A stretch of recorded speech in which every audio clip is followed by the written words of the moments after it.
Welcome in to Moving the Chains, brought to you by Founders Federal Credit Union. I'm Kevin Thomas alongside Drell Hendricks. We've got a great show today, some very special guests. We've got Brett Fields and Cam Willis from the Young Coach Association podcast and the head coach of the Airport Eagles, Shane Fidler. Guys, how y'all doing tonight? Awesome. Just got off the practice field. Excited, man. It's going to be a lot of fun tonight. Yeah, man, I'm pumped about it. Appreciate you guys having us. But we appreciate you guys hopping on. If you guys hadn't checked us out before, follow us on Facebook, Twitter, Instagram, YouTube, etc. at Movin Chains. Website, movinchains.com, movinchains.com. Our podcast on Apple, Spotify, Google, and more. So Brett and Cam are part of the YCA, the Young Coach Association. And like we mentioned, Coach Fidler there at Airport. Guys, how about giving a little background for the folks who don't really know you or may not be familiar with you guys? Yeah, so I'll go first, guys. So I'm Brett Fields. Once again, Young Coaches Association. I coach high school football as well. I'm currently at Hanahan High School, PE teacher there, and defensive coordinator, linebackers coach. Really excited, by the way, to just like Coach Fidler was talking about, we're connecting here because these Moving the Chains guys, for some reason, for y'all listeners, they're upstate people, okay? They just refuse to come down here and see some good football being played. So just excited for this collaboration, man. Coach Willis, what you got for us? Yeah, obviously Cam Willis. I'm an upstate boy originally. I'm from Union, South Carolina. So anyway, I'm down here. Coach Fields and I work together at Hanahan, offensive coordinator, and I coach the skill positions there. And just trying to do the YCA stuff. And again, I'm gonna reiterate what Coach Fields said. I'm just happy to be on here and collab with you guys and put this thing together. So appreciate you guys having me. Yeah, I'm the head coach AD at Airport, going in year 15 of coaching, year 7 of being a head coach. I've been on Moving the Chains, been on the YCA podcast. This is cool seeing these two guys come together. Looking forward to seeing where this show takes us tonight. And, we just got off the practice field. So, I'm worried about tomorrow's practice script, but this is a nice, 45 minutes to an hour to kind of separate myself for a little bit and hang out with y'all. So I appreciate you inviting me. Well, we appreciate you guys. We know y'all are busy right now getting into fall camp and whatnot, but kind of what we want to do tonight is really do kind of a state of the union, state of the state, as you might say here. Talk about some different things that have gone on across high school football here in the last 6 months to a year. Kind of get your thoughts on it from a coach's side and whatnot, and then just kind of maybe give the fans a little more detail that they may not know. So let's just start with that. One of the rules that we were really high on, and a lot of coaches are, that got passed in the past year, I guess the past cycle, was 11-on-11 practice for you guys. Can y'all kind of explain to the listeners, what exactly that means, what it allows you to do? And then on top of that, did y'all do much of that this summer? And what were y'all able to kind of, have as a takeaway out of those practices? First off, you gotta give Jason Tone, the head coach at TL Hanna, you got to give him all of the credit. That man brought the vision forward. He was a head coach in Georgia for a while and then came up here. And, they do the camps, the team camps in Georgia. And he brought that up here, brought the team camp idea to TL Hanna. And I guess it rubbed some people in the high school league the wrong way. Thought it was a bad interpretation of the rule in the summer, which I thought was funny because since I've been a head coach, my years at Waccamaw and Ashley Ridge now at Airport, we've always done 11-on-11 stuff. So I was one of the culprits for years. But he put a lot of work in, put a video together, got people in the state on board, got, all kinds of reviews from people and testimonials and took it to the state level and fought it, him and his AD, and got it passed. So now it can be a thing that everyone can do, and there's rules behind it. We're here at Hanahan. That's been huge for us. Coach Turner is another guy coming from Georgia, a lot of years there, and kind of looked at us like we were crazy when we kind of said we never obviously had any experience in that stuff. Just for the listeners that, maybe aren't up to it as far as high school programs, what a lot of people kind of are still doing even this summer are doing 7-on-7s, whether that's local, whether that's going to a college, whether that's going to like a big tournament in Charlotte. And those linemen obviously are not involved. And what Coach Fidler's kind of talked about, Coach Tone kind of set the tone, as funny as that sounds, as far as getting 11-on-11 going. And I know here at Hanahan, Coach Willis will kind of agree. We've used it. It's been a great thing for us. I think 7-on-7s, as far as majority of what people are doing, are going to be in the past. I really think everybody's going to go to 11-on-11. And once again, I'm a huge fan of it. Yeah, I mean, and honestly, kind of talking about us at Hanahan, we've kind of embraced that this summer. Coach Turner's background is doing 11-on-11 in the summer. So once that got passed, that's kind of where we kind of geared everything towards our summer. And Coach Fidler came down and brought his guys. We had Stratford over, and we had Cross High School over, and did like a 4-way, OTA style type 11-on-11. And I like 7-on-7, like it's as a skill guy. I like it for timing with the quarterbacks and receivers and things like that. But the way you can structure it, if you got 11-on-11 going on, you can break off a 10-minute period of doing 7-on-7 and then an inside run period, and then you can come together and do the 11-on-11 stuff. So, the first time doing it this summer, I really like it. Like I said, you just gotta, and Coach Fields and I have talked about it. As long as you can get programs in that you trust, that they're going to come in and you're not going to have kids diving at ankles and things like that. As long as you can structure it that way and you trust those guys that you're working with, I think it's a great thing, man. Yeah, when we did ours against each other, I thought it was really great. Kids were getting tackle position. No one took anyone to the ground. Coaches all worked together. Hey, can I see that again? Let's do this. Let's do that. It was awesome. It's all about guys you trust, and we're going to host some at Airport next year because we thought it was fantastic. Yeah, I was going to bring that up. We've had some of these coaches who talked about it. Like, it's all about making sure you have the right groups out there and, not getting some of these rogue coaches or teams that maybe don't really understand it. So how important was that to you guys to, making sure you could do it with the guy that you knew was going to do it the right way and, understood what you were trying to do and making sure you had the right, a few teams out there all at once? For us, it was huge. Coach Turner didn't have, obviously his background is, Georgia. He didn't have a lot of connections down here. So we kind of relied on Coach Willis and Coach Poston, who's on staff with us, and myself to kind of make sure these teams we were wanting to bring up, would do it the right way. And, kind of like Kevin, like you talked about, it all comes down to having guys you can trust and making it. Coach Turner does a great job of saying it's a pro practice. Like if we've had a great practice where we're just in shirts and shorts and helmets and we're doing our fits and kind of like we did with Coach Fidler with OTA, he'll tell those guys, hey, we just had a great pro practice. So I feel like the biggest thing, kind of like what Coach Willis talked about, is the tackling aspect. Your kids, your linemen are going to look at you kind of sideways when you first bring this up of we're full speed up front. You know what I mean? But when it comes down to tackling, we call it a fit there at hand-to-hand. I know a lot of people do. But like Coach Fidler were talking about, when you get to that ball carrier, for you fans who don't really understand how it would work, think about an NFL practice. When that guy gets close to the ball carrier, he's working a fit. So he's shooting his hands, he's wrapping up air, but he's going to the side he needs to as far as leverage. So you're still getting some type of angle pursuit. I mean, you're working true football. And then like Coach Willis said, the amazing thing about it is if you go to a 7-on-7, let's just say a tournament, that's all you're doing, right? But the OTAs, the 11-on-11s, you can structure that more like a joint practice, right? So you can get that skill time if you need to get that skill time for timing and routes and man coverage and all that. But then you can work right back into team, and you're getting a different look. Your kids are getting a different look. But it all comes down to trusting who you bring or who you go to, right? Yeah, I'll add too. I think it's important that you're organized too. And just sitting here with Coach Fidler, I know he's one of the most organized guys I've ever been around. So he'll probably agree with me there. And luckily, Coach Fields and I are working with Coach Turner at Hanahan. He has everything organized. Like we're not just going to go out there and say, hey guys, what do y'all want to do here? No, we started out. We did some open field scrimmage type stuff, and then we switched teams and rotated. And the next segment was third downs. Well, then we might go to a third segment and it might be red zone and stuff like that.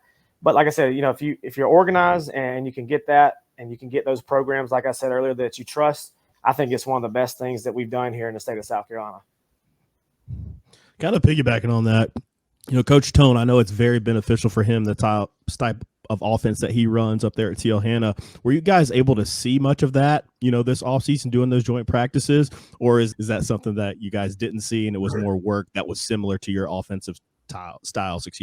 Well, I'd say every offense that we went against, we hosted one here. We had HKT and Lake Marion come. I know those coaches real well. They came and did a great job. Two different types of offenses than anything we saw down at Hanahan. We played one team in the goal line period. They got Wildcat the whole time with their big 240-pound running back and ran at us in T-shirts and shorts. No, not going to mention any team names, but that was great for us because can we hold up against that? Because I'm sure we'll see that type of offense this year. I'm sure some coaches be like, oh, this is terrible. Why are we doing this? This isn't what this is meant for. I'm like, this is what it's meant for. I want to see, can we hold up against this stuff?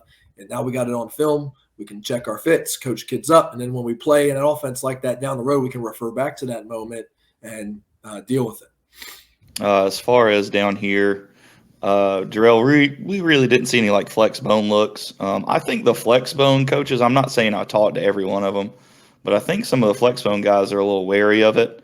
And I think it would be awesome. They could freaking advertise it and market it. If they did a flex bone 11 on 11, like those guys, as far as coaches, I think the mecca is like they all go to Harding University for their little mini clinic. If they did that in the state, like I don't know if Coach Tone could put that together or even would want to. If you got all flex bone teams there, oh man, that would be a heck of a day in the summer just doing 11 on 11. But Darrell, to not even go on a rant there, we saw, very similar offenses to what we were doing. Like Coach Fidler talked about, it's a great time to work on, any type of formation, any type of 11 on 11 ball. Not having shoulder pads on, as long as you structure it the right way, there's no problem up front. And, that's the big thing between doing 7 on 7 to 11 on 11. You're getting into real football. Yeah, and just my last thing, the one thing that I'm going to let you guys know that I spent the last 2 years in the flex bone, so I'm very excited to not see the flex bone this summer. I can imagine. So kind of next thing I wanted to ask you guys about tonight, we've been doing our new coach interview series throughout the summer, a bunch of guys who just got hired, things like that. And we always ask them about the staff, how that's shaping up and whatnot. And a lot of the guys will come back and say they were having a hard time finding coaches, especially, younger guys. I know you guys do a great job with the 35 and under academy, but what can we be, doing better, a better job up here in the state of getting some more young guys into the game than, keeping them there for the long haul? We got to encourage our graduates to go get teaching degrees.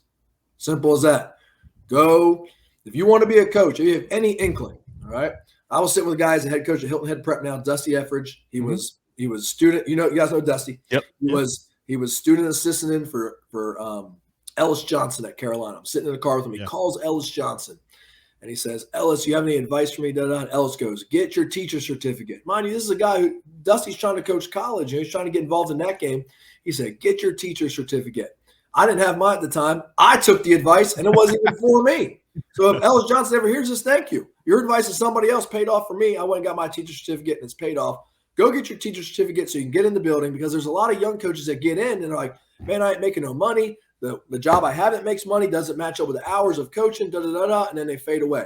Get your teacher certificate, get a job in the building, get coaching. Yeah, I'm just going to piggyback just because right now, and Coach Fields will back this up too. Right now, our situation at Hanahan and even at Berkeley the last 2 years where I was at, we had so many guys that were community guys. And those guys are great. I'm not saying that they're not great. They are. But a lot of times their actual job interferes with being around the program. So like in the summertime, we got guys that work, 9 to 5s. Well, they're not getting to the high school until, in the afternoon. We've already practiced in the summertime. Now, when school starts, it's a little bit different. They can come around a little bit more. But, I agree with Coach Fidler. Like, we got to get people to get their teaching certificate, man. It makes it so much easier for them to get into the building and get out there and help on our staff and stuff like that. And if they want to be a head coach. Absolutely. You want to be a head coach, you got to, they're going to hire certified people. I think something that is kind of, I know this would take a lot of movement, and I think some people would take this the wrong way too, but I think getting your teaching certificate needs to be a little easier as well. There are some great people. I worked at elementary school for the past 5 years, and I had some guys who were actually teacher assistants coaching at other schools, as far as football, basketball, whatever, really enjoying it, wanting to be a teacher. And just for example, their GPA in college just didn't match up, or, whatever program they needed to get into, they couldn't get into. And they were still great people. You know what I mean? They were still great people. I know they could be effective educators and great coaches. And it was just too much to deal with compared to the 99% of other jobs that make more, the whole deal. So they got out of it overall. I'm not acting like I know everything about education, but I feel like overall at the top, it would help with teachers as well if you made it just a little easier for teachers to become certified. I'm not saying, you don't have to get any schooling or any training, but there needs to be some kind of flex or bend, right? Yeah, sticking in that topic, and this question's more geared towards, Coach Fields and Coach Willis. You guys are young coordinators. What steps are you guys taking to be a head coach? And then for you, Coach Fidler, like, what are what is some advice that you can offer the young coaches who may be listening to this to get into the position that you are now as a head coach of a program and an athletic director? Coach Willis, you want to go first? Yeah, well, I'm. You know what's funny is, and I won't go into details about it, but I actually had a head coaching interview this past off season, and it made me realize very quickly that I was not ready for that seat. And so, you know, I like coaching ball. I like doing the X's and O's and stuff like that. And just from talking to different head coaches, you coach less football when you become a head coach than you do when you're an assistant. And they're worried about other things, fundraising, you know, meeting with parents, and all. Coach Fidler can tell you all that kind of stuff. He's got a lot more headaches than I've got. I promise you that much. So I don't know that I'm necessarily looking for that right now, but I feel like I'm at a place, and I'm lucky enough to be under Coach Turner, and I feel like he's a great guy to learn under. So I'm just picking up stuff from him here and there, like what he does as far as organizational skills, the stuff he does with our parents and our booster club and things like that. Just the stuff that, like I said, isn't the X's and O's side of it. So, you know, learning from guys like him, Coach Fidler, talking to guys on the YCA podcast and stuff like that, just getting all that information in case I do want to try to go that route. It's helping me because right now I just enjoy coaching football and, you know, going out there every day and coaching our kids up and not having to worry about, you know, what kind of money we got in the budget. That's not my job, and I'm not real concerned about that. So that's kind of my side of it. Coach Fields? Got to piggyback with Coach there. We're in a really good situation. Very good. We're taken care of. Hanahan is a program, and I'll say that's probably the biggest thing that will kind of change your mind about. And I talked to you guys previously, Jarrell and Kevin, about that. Like, I feel like now that I'm a part of I'm not saying I haven't, but being a part of a program as an assistant, as a coordinator, I feel like will completely change you. Some guys are just on teams, and maybe they don't understand what it takes, and they just want to jump and move and move and move and jump up. But when you become a part of a true program, an organized, structured program, it will completely change your thought process, I believe. You'll get to kind of where Coach Willis is at. Is like, man, one, I don't know if I want to give up coaching all this ball and worrying about scheme and being the head coach of one side of the ball to being the head coach of 2 to 3 teams, you know what I mean? Being in charge of a booster club, touchdown club, and even taking on the role like Coach Fidler is going to talk about a little bit, being an AD as well. I don't know if I want that. And one, it'll come when it comes, right? But yeah. I feel like that's the biggest thing as far as being a young coach. You kind of realize it. And those guys we've talked to in the podcast, they'll tell you the same thing. A lot of those guys who are coordinators now are just like, man, when my time comes, it comes. But right now, I'm not going to rush it. I'm going to learn as much as I can. Coach Fidler, what you got for us? Well, I'd say advice-wise, you know, first off, you're never ready. When you get to school, you got to learn by example. But, you know, one thing that I was lucky enough to do that actually helped me prepare to be a head coach when I got my job at Waccamaw was when I got to Colleton County, the AD head coach was Chris Collins, and he made me the boys soccer coach. Now, I don't know nothing about no boys soccer. But he made me the head coach of boys soccer, and I was smart enough to hire really great assistants that did know soccer, and we broke this long losing streak and built the team from just a varsity to a varsity JV and C team. It was great. But I got to learn how to organize travel, how to organize pregame meals, how to fundraise, all on a much lower scale, how I want my pregame to look. I started creating systems, right? Player-parent contract, just, you know, all the little things that head coaches have to do. I started to learn how to do it just on the scale of soccer versus a giant football program. So I got to Waccamaw. I had some systems in place. Those systems had to change and grow and expand and adapt with Waccamaw. But another thing about Waccamaw was I took a risk, right? A lot of people are like, don't take that job. You can't win there. You'll destroy your head coaching career, da-da-da. But I'm one of those guys that's like, hey, bet on yourself. Go for it. You know, I had one guy, I was like, hey, you go there. You know, I took a pay cut from a coordinator at Colleton County to be the head coach at Waccamaw, but go there, you get to live at the beach. The worst that's going to happen is in a couple of years, you know, it will be bad and you just get right back to the seat you're in now. Well, got there, went 0 for the first year, but like stuck to the plan, boom, boom. The next year, won 1, but lost like 5 games in the fourth quarter. So like, all right, we're getting close. And then year 3, breakout, you know, beat state-ranked Carver's Bay and beat Georgetown for the first time ever and go to the play, do all these things there that they've never done. And it's like, man, it just felt so worth it. You can see it in kids' eyes. And then that led to another opportunity, right? That leads to the Big 16, Ashley Ridge, whole deal. And then we go there and similar script, but that place had a little bit more winning tradition. And then that's led to where I'm at an airport now, where a place has a really good winning tradition and a lot of support and great resources and athletic directors in there. So I don't have to teach anymore and so on and so forth. So I really believe that, if somebody offers you a chance to coach another sport and be a head coach, take it. Even if you don't know nothing, hire people that do know something and you do the head coaching stuff so you can learn from it, create systems, make mistakes at a lower scale, right? You don't want to make mistakes. That's those kids' favorite sport and what they do. So you want to work really hard for them to have success and fun in what they do.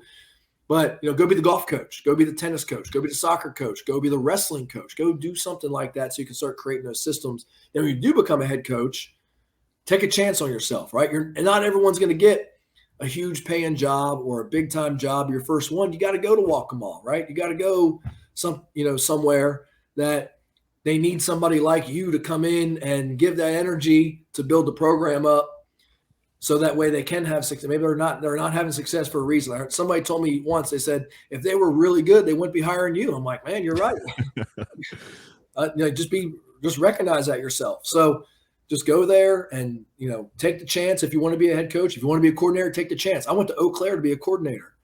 How many people would do that? And it was really tough. It was hard, kids would miss practice and, they don't come from the best home lives, but they wanted to be good and they tried and they showed up and we had, we won senior night game and made the playoffs and we're winning at halftime of the play, just like fun stuff and you could feel the growth. But then that led to going to Colleton County, which was in, 4A when there was only 4A and then going to the playoffs for the first time in that program. Just take a risk on yourself. If you want to do it, don't just sit back and wait on the perfect job. Go make a job perfect. So, Brett and Cam, you guys have been doing the YCA podcast for a while now, and you're doing some great stuff for some young coaches with that 35 and under academy. Can you kind of just tell the listeners, what that's been about and what y'all have really taken away from that experience doing those interviews here in the last few months? Yeah, I mean, I'll have to be kind of blunt.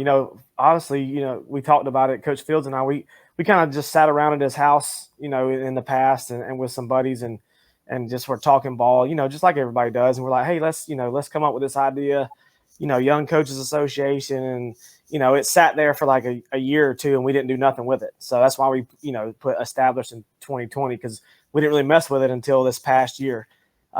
But honestly, I mean, I can be frank, Coach Fields and I do it for the networking aspect. Like we've met some guys and talked to some guys that we wouldn't talk to if we weren't doing the podcast. And it's, it's a networking deal, but it's also learning and trying to gain some knowledge from people that have been places that we haven't been, like who's been coordinators, who have been head coaches, talking to guys like, Coach Fidler and stuff like that. And, it's led into, meeting some people and becoming friends with those guys. And, we still have like group chats with those guys now. And, it's going to be exciting to see those kind of relationships build. And, we're going to be keeping up with those guys during the regular season. And it's fun to see their career, where it goes from here. And that's kind of what, my little 2 cents there. Coach Fields can probably add some to that. Yeah. So first of all, not just because he's on, but Coach Fidler really is a shout out here for the 35 and under academy. That was kind of his brainchild with the Football Coaches Association. He can talk about it a little bit. I'm sure he will after me, but he kind of was the leader of that. And what we got to see doing these interviews is one, that there is a bright future for coaches here in South Carolina. And if you're a fan listening, you need to listen to our podcast, Spotify, Apple Music, and especially if you've got a school in your area, look at the list. We list the coaches where they are. Just for example, a lot of coordinators on there, a lot of assistants, some head coaches. So if you think that guy's an idiot, go listen to him for 30 minutes. Go listen to him for 50 minutes, and you might, change your opinion on that guy. But really, with the 35 and under interviews, it's been great, like Coach said, to meet those guys, make connections as far as us personally, and to get their voice out there. But just kind of to circle back, Coach Fidler, that's his brainchild. This is his program. He invited us in to do these interviews, and he let us sit in on that professional day, that clinic day that those guys got, and it was awesome. Yeah, it all started 18 months ago. In 2019, I was in the AFCA 35 under 35, awesome experience. I had no part of and no reason to be a part of that. Just got lucky and got to represent our state there, and it was really cool. But we saw other states doing, like a under 35 or 35 and under type deal, recognizing their young coaches, doing these, clinics and creating these cohorts of guys. And so I went to Jimmy Noonan, our executive director of Sacramento Football Coaches Association, said, hey, I think this would be a cool idea to bring here. And he's like, well, draw something up. Let's see what it looks like. So I made a mock schedule, what it would look like, what the goals of it I want it to be. And he's like, all right, let's give it a shot. Well, we couldn't get it together for that summer's clinic. That's just too fast. You got to have an off-season to plan and get it out there and make sure everybody's good to talk, et cetera, et cetera. So this year in the off-season, I started gathering speakers, formulating the topics. At the day before the North-South game, our committee met. Our committee was me, Jamie Johnson from Darlington, Derek Howard from Ridgeview, Paige Wofford from Northwestern. We met. We had breakfast together the day before North-South game, and we said, all right, this is the plan. Here's who's speaking. We got 2 more topics we want. We'll find speakers for that. I'll get to that in a second, and then we'll get this thing rolling. Here's the application process. So I think February 1st, we rolled out applications. Hey, if your birthday is this day or later, so if you're 35 or under, you can apply, and we asked, hey, where do you coach? Where do you teach? We want people that are in the school building, right? We want to reward those who have gone and gotten their teacher certificates, reward those guys and get them a part of this because, we just talked about earlier, hey, go get your teacher certificate so you can be a head coach and all that. We rewarded those gentlemen. We made sure we made them write a essay about why they should be selected. And then we compiled all the applications. We had 70 people apply in total. We chose 15. I think we had 4 head coaches, 5 coordinators, 6 assistants is what we ended up with. One of the head coaches ended up taking another job outside of coaching in the process. But, we kept him in it because it was an honor to be selected for what you did up to that point, not, after that. That's Matt Quinn. I'm sure he'll get back in coaching someday. He's a great coach, so he definitely should, I hope. It'd be great for a group of kids or a community for him to be a head coach again. But we got this thing going. We got it started. We had our first speaker was Harry Cabanis and Dr. Andrew McMillan. We're talking the head coach and the principal of Chapman during that hiring process. And that was an awesome hour, right? Dr. McMillan's at Spartanburg now, reunited with Coach Hodge. But just to them talking about, hey, when I was hiring Harry, he's like, I went to Harry's house and tried to convince him after he said no. It was awesome to hear that. I'm in the back taking notes. I'm not putting this thing together. I'm getting professionally developed too. This is awesome. Then Eric Bendig stood up there and talked about social media, and he's really great with it at Philip Simmons. I mean, he's excellent with social media. And then Chris Collins, the old head coach from Carleton, he's transitioned careers. He's out. He's my DC at Asher Ridge. He's transitioned. He's now in real estate. He's doing great for real estate. His family owns real estate business. He talked about how he took different head coaching jobs and how that affected his financial and personal life. And then he's in the real estate business, so he talked about how you buy a house and sell a house and that process and how that looks. And then we had Derek Howard come in, talk about getting players recruited and branding your program. And then we had lunch, sponsored by BSN, Booster, fundraising, did breakfast. Riddell came in, gave everybody shirts. Paige Wofford talked about how to clinic. Jimmy Noonan and Jeff Tate and Lee Taylor talked about the Coaches Association. Perry Woolbright talked about his career as a head coach. Did I miss anyone, guys? I'm trying to think. I hope I didn't. If I did, I apologize. And then Matt Reel, Jamie Johnson, and Marlon Taylor from Lower Richland sat up there and did a panel. And I started with a couple questions throughout the day, but I didn't really have to do much because all the guys that were selected, the cohort, they just let it roll. And that Cam and Brett, we let y'all sit in the back. Y'all were taking notes and asking questions. Y'all were doing great. Those guys would probably still be talking and doing that actual question answer session if we didn't have to stop and let Coach Early close us out. So it was awesome. It was awesome. Yeah. The roundtable stuff. I mean, all of it was really good, and we've talked with Coach Fidler about it too. It was a great experience for us to sit in on, and that roundtable stuff was gold at the end. I mean, you get those guys asking questions that they have to those guys, and it was really special, and it was nice to sit in on that stuff. So it was a great time. It was awesome. Can't wait to do it again next year. Obviously, we got a big football season ahead of us, and the sponsors stepped up big, and the South Carolina Athletic Coach Association, Shell Dula, Scott Early, Neil Smith, those guys. Neil was actually a part of it too, but now he's getting bumped up in the Coaches Association world, so he's going to be our first 35 and under guy to be super big time, I guess. But those guys have really been supportive of it. I think a lot of people were confused. Can we just come in? Well, the point is to be special and to create that cohort of young coaches. Now those guys can put that on their resume and say, I was a part of this. I was selected for this. I'm worth an interview. I'm worth, a look at for this job, et cetera, et cetera. That was the goal behind it. And, because I feel like the 35 under 35 really helped me. I feel like when you look at my resume and see that, it kind of drops your attention. Hey, what's that? Even like I said, I didn't deserve to be in that, but I got selected. I was lucky enough. So it's been helpful to me. So I want to help other guys too, because we got to develop our coaches in this state and stop getting people that are assistants or head coaches in other states coming and taking our jobs. Yeah, and just real quick side note, I'll be 35 in December, so I got my fingers crossed. I'm trying to apply and make sure, see if I have a chance to get in there before I get too old. If you need a reference letter, Drell and I are happy to provide that for you, man. So just forward it to Shane Fidler. Okay, got it. The committee. Oh, okay, yeah, the committee. I got you. Coach Fidler, I got to ask you, you just mentioned, we did see an influx of coaches coming from other states in the head coaching ranks this offseason. We saw like 60, plus vacancies this cycle here. Do you think that's a product of South Carolina being super attractive because of the resources, or do you think it's strictly a development issue? I think it's absolutely resources are attractive, and everyone should be attracted to jobs in our state. We want that. But we want our guys to be so attractive to these principals and these superintendents and these decision makers that there's no reason to choose somebody from Charlotte or Atlanta or Ohio or Virginia or anywhere else. Like, choose our guys, right? I want all of my assistant coaches on staff that want to be head coaches. I want them to be a head coach. They go tell me they're going to interview for a job. I'm going to help them. What can I do to help you? Someone I know, friends I know, Cam, Brett, if they got a head coach interview and they want to come look at how I prepare and the stuff I do. In fact, we've done that with those two guys.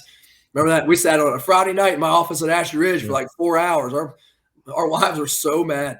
But we sat in there and just talked about stuff. And I want my guys to do that. I want our assistants to do that. I want these coaches, these young coaches that we're now creating these friendships with and creating these relationships with. I want them to have that. And no disrespect to anyone from outside the state. I'm originally from outside the state, but I've only worked here. So I consider myself here. I've lived here over half my life, so I'm a South Carolinian now. But if you're a head coach in Charlotte, we don't want you to get our job. We want a good assistant to get it, or a head coach at a smaller school that wants to move up, or anyone, somebody from ours. So next thing I wanted to ask you guys about, I think in the past week or so, the high school league officially announced that the state titles are going to be moving from Benedict over to South Carolina State. What do you guys think about that? Obviously, when we were all growing up in the state, I know, Coach, you're not from here, but you've been here a long time. The games were played at Williams-Brice's, Weekend of Champions, that type of thing. Yep. And, obviously, I know it comes down to money sometimes and whatnot, but do you guys like it being at SC State? Would you like to stay at Benedict? Would you like to get it back to Williams-Brice? Or what are y'all's thoughts on kind of that location there for the state championships? I know if my team was playing state championship and I lost and I got a bill on Monday, I'd be upset. And that was happening. Good point. That was happening to some point. teams. But I don't care where they host it. I just want to play in it. That's my stance. I really don't care. I just want – my job is to get my team, my program to that game. They can hold that thing in a cow field in Hunter Connor Tyler, and we'll play in it. We don't care. We just want to do that. Yeah, I kind of feel the same way as Coach Fidler. Like, first of all, I feel like the smaller environment you can get, the better, especially – we talk about South Carolina. There are a lot of venues on a Friday night as far as, non-playoffs or even deep into the playoffs that people just talk on and on and on and on and on about, right? Like, Dylan in 2008 or, you know what I mean? All you fans listening, exactly what I'm talking about. So I think as small as an environment as you can get and try to absolutely pack that environment, I feel like that makes it more special to me as a coach. And I know it did as a player. Now I don't have any state title experience. I've been in the lower state, and I just know those third, fourth round playoff games, real cold, smaller environment, not a huge stadium. Everybody's packed in there. People are standing on the fence. That's huge. I love that environment. I think that's great for kids and coaches. So I'm always for the smaller environments and the smaller bills as well. Yeah, I mean, I can see the positives. And I've never played in one as a player. I got close a couple of times, but I was lucky enough to coach in the state championship game in 2012 at Union. And it was cool. I'll be honest, it was cool playing in Williams-Brice. It was cool getting out of school on Thursday or Friday, whatever it was, to go, do our little walkthrough or whatever it was. But at the same time, playing in the game, like, it was loud, but it wasn't as loud as like the upper state championship was. So, I mean, there's different, aspects of it that I like, but I'm kind of with these guys. I mean, it'd be cooler I think the moving it to SC State is going to make it a little bit more, I guess, the environment's going to be a little bit more electric. So that's kind of my side of that part too. Y'all are on the always crowded bar theory. That's y'all's thing, right? Small bar packed is a better place to go than the big bar that's not packed. There you go. It's all about the Absolutely. vibes, Coach. It's about the vibes. Yeah, it's the vibe, dude. I mean, who, if you've lived in this state, whether you've played, coached, or maybe you're just a fan now, what environment do you want to go to? The one that looks empty or the one that's getting a little rowdy? You know what I mean? It takes 20 minutes to get a hot dog and a Coke. Okay. I mean, you're fighting for a spot to actually watch that game. That's kind of what our state, I think, is going away from a little bit, other than the rural areas. And I think any type of environment that we can give fans to maybe pack it out, the better. That's just my stance on it. Shifting gears a little bit, guys, I got to ask, the transfer portal has made its way to high school football. It just has. Me and Kevin been trying to keep track of where these kids are going. There's a bunch of different factors, of why kids are going to different schools. If you don't mind just, telling us your thoughts and, if you've been affected by it positively or negatively, do you guys think there's a solution? Just overall, what do you think about the transfers that seem to be picking up where it's mimicking college football on the high school level? There's no solution. You just got to make sure that you treat kids and coaches correctly and make sure that you communicate with parents. You need to make your program the best program it can be.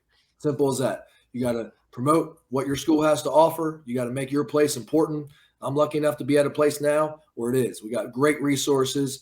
We have great history. We got great support. This is the type of place that you want to be at in times like this, because you're going to be able to, make sure your kids understand how important it is to be at airport, how important it is to play in a program like this, in a stadium like this, in front of a crowd like this, a place that people want to be a part of. So that's exciting to me. And like I said, there is no solution except, there's rules and all that, but there are always going to be ways around it. The key is treat people the right way, make your program the best it can be, and you won't have any issues.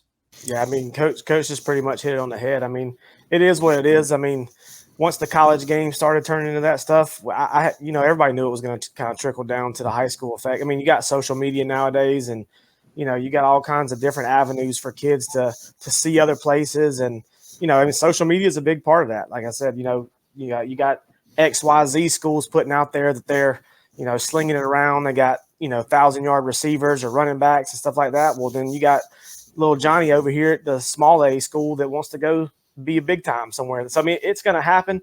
Coach Fields and I are kind of in a place where, there ain't really a whole lot we can do about it. We just got to coach the guys that we got. And like you said, we got to love on them and make our place, desirable for those kids. And that's, luckily we're with Coach Turner, and I think he's doing a great job of building our culture at Hanahan. And, we're just kind of there to help him build that culture and love on those kids and make them want to be at Hanahan High School. Program. That's the word I keep bringing up, and not only, on this podcast, but just in general talking to people, because I've had some buddies kind of ask about that same thing. And you better have a program. If you have a team, it's going to be a problem. But if you've got a true program, a well-run organization, those kids are thriving. You're taking those kids to the ceiling. The ones that, I'll be honest with y'all, the ones that probably need to go, maybe a different situation, they probably will go. But the ones that need to stay will stay if you have a program.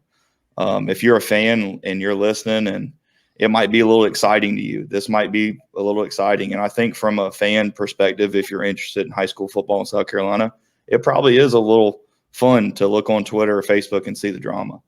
As far as from a coach perspective, it all comes down to, coach who shows up and make your football program. Don't make it a team. If it's a team, it's going to be a problem. I can't say it enough. If you run it the right way, kind of like Coach Fidler's got going on the airport, what Coach Turner's doing at Hanahan, you won't have that problem as much. But you're always going to have that problem. There is no solution as a coach or a school. it's going to get easier and easier for kids to do that. So you've got to make it attractive for the kids. Take your financial game to the next level with Founders Federal Credit Union. Reach your full potential. Relax. Join Founders today. Visit an office near you or relaxjoinfounders.com to apply. Federally insured by NCUA, member qualification required. All right. So I got one for y'all. Y'all throw it at everybody, man. I listen to a lot of your guys' podcasts. I've listened to pretty much all the new coaches' interviews. That's very exciting to me, getting to listen to these guys and getting some background and getting to know a little bit more of the state because I'm just a low country guy. But, Kevin, Jarrell, give us right now, no thinking about it, no writing a list. Give us 2 restaurants in y'all's areas that we need to go to. Okay, so now if we're looking in the Greenville area, my favorite spot right now is called Coral. Kind of a seafood type place up here, man. It's just top notch. Can't beat it. And then I'm going to go one actually back where I'm from for the second one here. I just ate there last weekend. Schuler's Barbecue. It's a buffet Thursday through Saturday, man. The ribs are fantastic. The pulled pork is fantastic. All the sides are great. Can't beat it. So I got you one in the PD there and then one in Greenville. That's my 2 spots right now we're going to go with.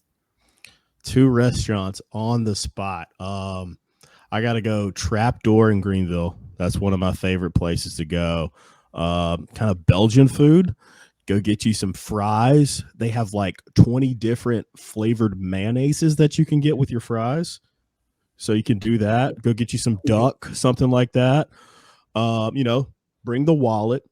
Another place in Greenville. Another place I like to go to in Greenville. It's called the Casbah. It's a tapas place downtown Greenville.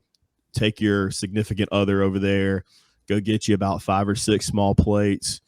Go get you a bottle of wine. Go downtown. Go get you some ice cream from Jenny's or something like that downtown Greenville. But those are like my 2 spots. And Greenville's getting bougie, man. We're getting that Charleston effect, like that low country. No offense, Coach Fidler. We're getting people from Ohio moving down here. Getting people from New Jersey. We're getting all kinds of. It's not Greenville of 20 years ago. So yeah, you gotta go to these fancy spots. I do want to clarify. Drell said tapas and not topless. Tapas, not topless. There.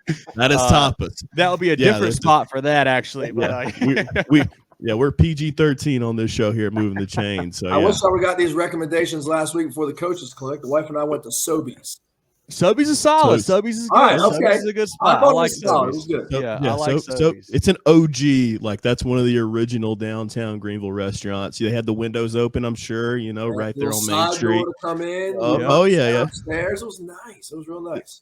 Hey, so I think that Coach Fields and I tried to go to Trapdoor, but it was closed by the time we got. It was a Monday night, so it was closed by the time we got there. So nice. Trapdoors are good. We love barbecue. Upstate barbecue is kind of lacking. However, we did have like one of the biggest barbecue riders come through Anderson, gave high praise to a place there. So I got to go check it out this weekend. So definitely going to do that. All right, I got one. Zestos and Velas, baby. Boom. Zestos and Velas. Airport owned and operated. We love those people. I love Zestos, man. So no rushes? Rushes is fine, but Zestos.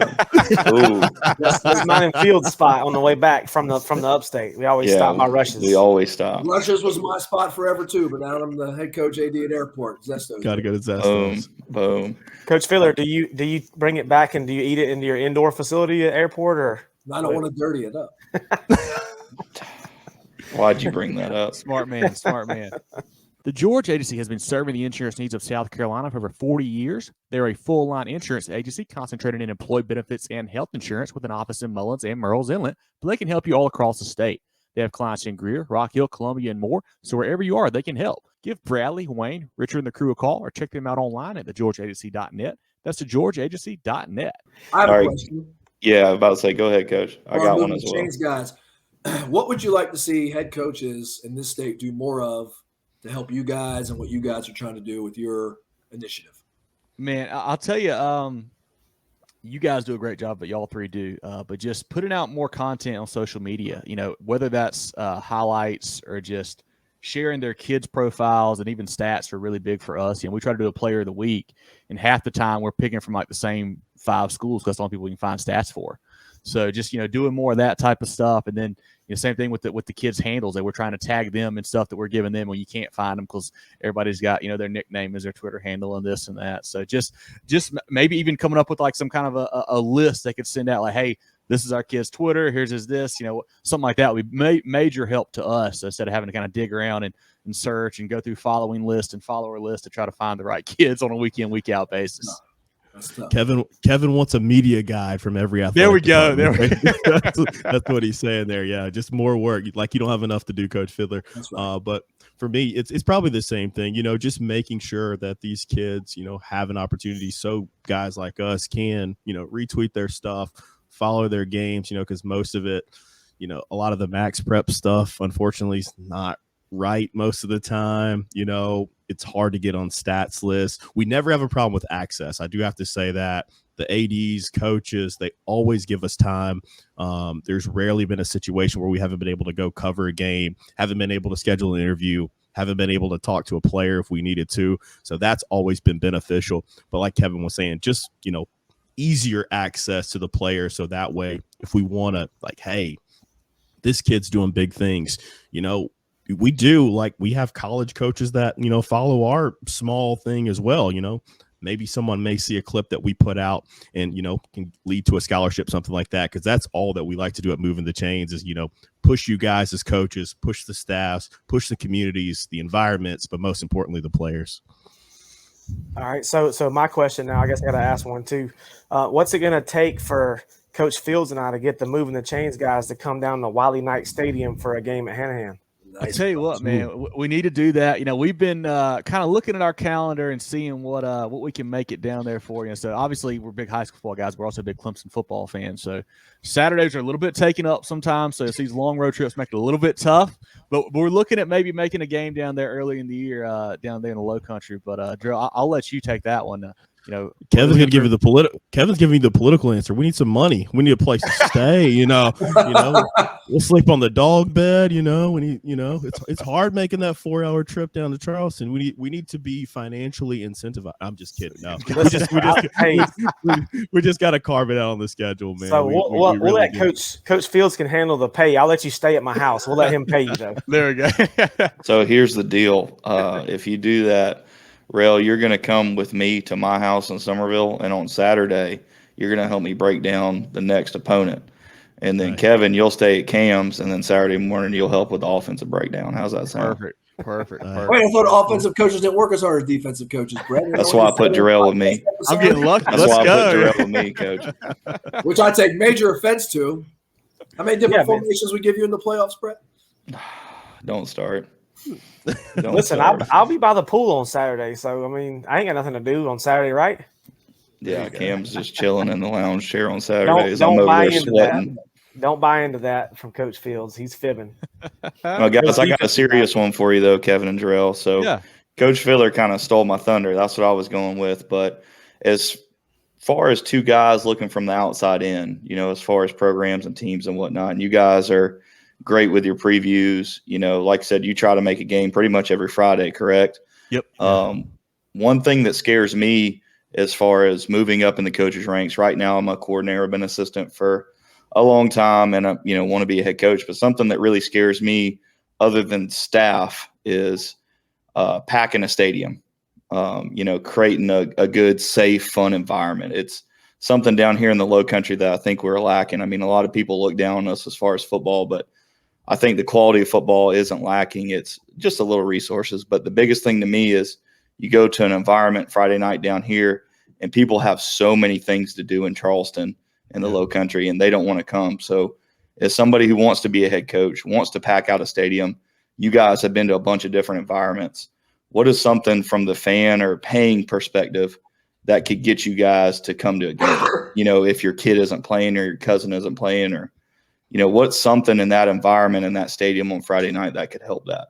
Well, personally, I'll make this easy. You got to have good concessions. Number one, because I gotta have a good homemade chili on the hot dog when I do the review, so I get people to come to your stadium. You don't want me to give you a low review, but that's a really good question. Most of the venues we've kind of been cherry picking some historic venues, so obviously those are the communities where they go. But the things that I've seen, number one's the product on the field. You've got to have a really, really great team. That's the easiest way to get people through the gate. But I love the stuff like Coach Fidler's doing. And I'm not just saying that because he's here. The initiatives, the programs that I've seen, it's the communities involved, like you said, regardless of if they have, familial connection to the program.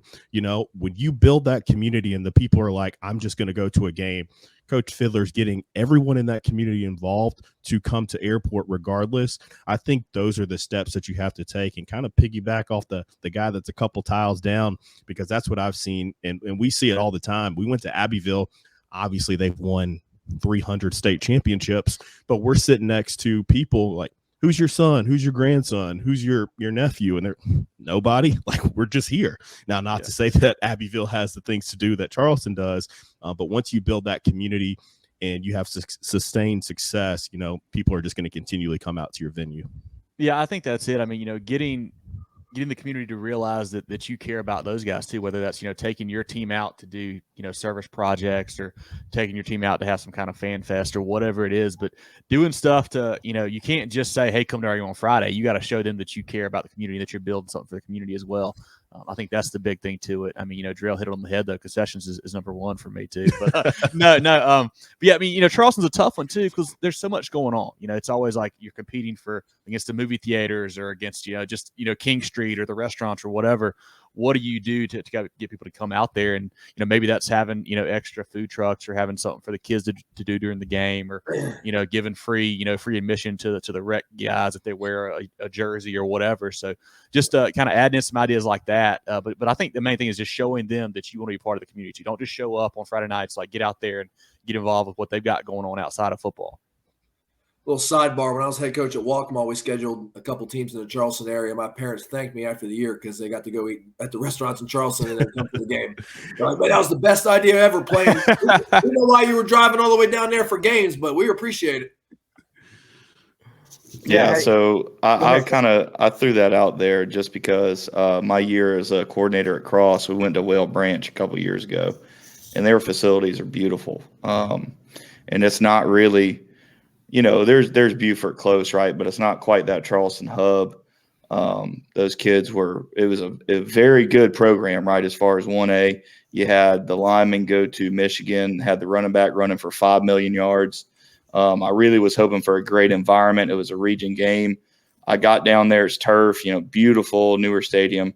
I put the headset on, and I can hear the coaches on the other side calling. They're making every call, every adjustment. There's like 10 people in the stands. You know what I mean? So I hear you guys with sustained success, but there are some programs around here that have that success. Not trying to throw shade, but I think Timberland's another place where absolute monsters, a lot of success, not a lot of losing seasons, and you go there and it's almost a ghost town. You know what I mean? So just coming from you guys looking outside in, there were some things I was looking for myself. Yeah. Good stuff. And it's really weird. We've been to all levels from 1A through 5A, even some SCSA games over the years. And it's you can have a good environment at really any level. We've seen great stuff at 1A. You go to a game at Lakeview or something like that. It's a great atmosphere. You go to 5A, Gaffney is awesome. Then you go to 3A, you go to Dillon. I mean, all levels can have great. It's not necessarily about the size of the town. A lot of times it's just kind of making sure the community understands, I think, that you're there for them and just getting them to kind of buy into what you're doing. And Brett, I'm glad you pointed that out. Sustained success is not the only thing, because we've also seen some bad environments for some really good programs. And we've gone to some really big schools, and you're like, I thought this was going to be way better, and it was not. And like you were saying too, we've been some places, beautiful facilities, great concessions, playoff games, and they've been lackluster. Where is everybody? These are some good teams on the field. So there's a lot that goes into it. That's a really good question. I want to shout out some good low country environments. Dillon, obviously, you talked about. Somerville's a great environment. I'm not going to say any home fields I've played at. I don't want to be biased here. Somerville's a great environment. Manning is awesome. When I was at Walkmall, we played at Manning on homecoming. It took us like 30 extra minutes to get in because they had so many people tailgating. It was awesome. And then we played at Wilson to open their stadium. The Benedict Band was there. I mean, it was people on top of people on top of people. It was TV. It was great. Fantastic environments. Those are Manning, Dillon, Wilson, Somerville. Those are awesome places to go play. It's so cool, Coach. We had you on a month or two ago. We asked a lot of these coaches that we talked to who've been in the state a while, like, what are some of your favorite atmospheres? And I feel like every coach we ask gives us like a different 4 or 5. Like, there's just so many great spots around the state. I mean, you mentioned Dillon. That's one of my favorites. I grew up going to some of my uncle's ball games up in the Lancaster, Rock Hill area, and going to see, Northwestern or Rock Hill play at District 3 Stadium is just, nuts to do stuff like that when they're really good. That's always super fun. Drill and I went down to Barnwell last year. Great environment down there for a 2A program. So just, all corners of the state, there's really some great towns and great football for sure. Yeah. Fairfield Central, that's another. That was awesome. They ran down the hill and then scored a bunch of points on us when I was at Eau Claire. Take your financial game to the next level with Founders Federal Credit Union. Reach your full potential. Relax. Join Founders today. Visit an office near you or relaxjoinfounders.com to apply. Federally insured by NCUA, member qualification required. Well, I think this has been great, guys. I hope this is something we can do again, maybe later on in the year, even after the season. I think just kind of getting more of a coach's and insider perspective. I think that's something our fans are, interested in hearing about. So I think it's been really fun talking to you guys. Really enjoyed it. Before I let you go, Brett and Cam and Coach Fidler, kind of give the folks a little shout out about, where they can find you, where they can follow your program, things like that, and kind of let them know where to get in touch with you on social media. Yeah, Twitter, Instagram, Airport FB. Twitter, you can follow me at Coach Fidler. We try to put stuff out there to promote our kids and our program. Try to be positive all the time, and I like following other positive coaches and positive people, and just appreciate all y'all listening. Appreciate you guys for doing this, because this is stuff our state needs if we want to take the next step and we want to become that premier state. And when you get on ESPN and they're doing the signing day special, you want them to say Florida, Georgia, California, South Carolina, Texas. That's what we want to hear. And it's going to take stuff like this and everybody buying in to get it there.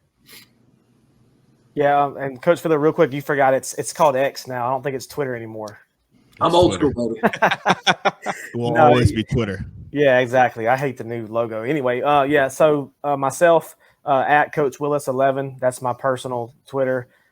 Coach Fields and I have got the YCA podcast, which is YCA_podcast. And then, Coach Fields and I, again, we're at Hanahan, so you can find us down there. That's the big thing.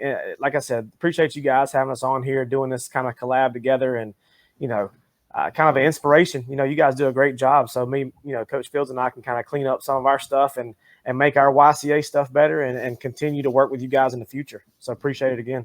Absolutely. And I guess I'm weird. I only have X. I don't have Facebook and Insta and all that. Coach Bendig during that presentation on social media really made me feel bad. But I'm Coach B Fields as far as on X, Twitter. And like Coach Willis said, all the Hanahan accounts, please follow us. And really just thanks not only to Movin The Chains, but the guys and girls who are listening right now. If you're listening to this, you've got some interest in high school football in South Carolina. So thank you guys that'll listen to this. And you need to keep listening to these Movin The Chains guys. They're killing it. This is something they don't have to do, and they're absolutely crushing this. Well, I appreciate that, guys. That's super nice y'all to say that. Like I said earlier, follow us on Facebook, Instagram, YouTube, Twitter, etc. Movin Chains, movinchains.com, MOVINCHANS.com, podcast on Apple, Spotify, Google, and more. Movin The Chains brought to you by Founders Federal Credit Union. Drill. Anything else for Coach Fields and Coach Willis and Coach Fidler before we let them go today? Yeah, I know you kind of unofficially wrap this, but I got one more question for each of you, and you can keep it brief. What is, like, if you had to, use a couple words to say the state of South Carolina football, high school football right now, what would you say the state of South Carolina football is? On the come up. I would say underrated. They're perfect. Growing and underrated. I think we're growing our people, and I'd say that we're super underrated. But they said it in the business meeting. You guys weren't there. They said other states are starting to notice what we're doing, and they want to be like us, and that's the first step to getting from underrated to the top. Yeah, great answers. We've seen just in the past 5 or 6 years we've been doing this, the growth of the state and just in everything. So it's been really cool to see. Glad to have you guys to be a part of it, and looking forward to watching you guys this season. Best of luck this year, and we'll definitely touch base soon. All right, guys? Appreciate it. Go Eagles. Appreciate you guys.